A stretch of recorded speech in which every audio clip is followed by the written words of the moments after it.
you can do things like ask, suggest a nice post-TED meal and draw a picture of it. Here we go. It's not just the idea for the meal, but very, very detailed spread. But Chat GPT doesn't generate text. It also generates an image. And that is something that really expands the power of what it can do on your behalf. And I'll point out, this is all a live demo. This is all generated by the AI as we speak, so I actually don't even know what we're going to see. This looks wonderful.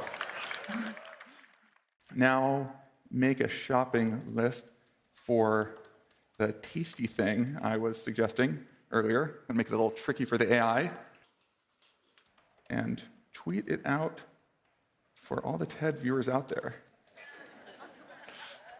So if you do make this wonderful, wonderful meal, I definitely want to know how it tastes. But you can see that ChatGPT is selecting all these different tools without me having to tell it explicitly which ones to use in any situation.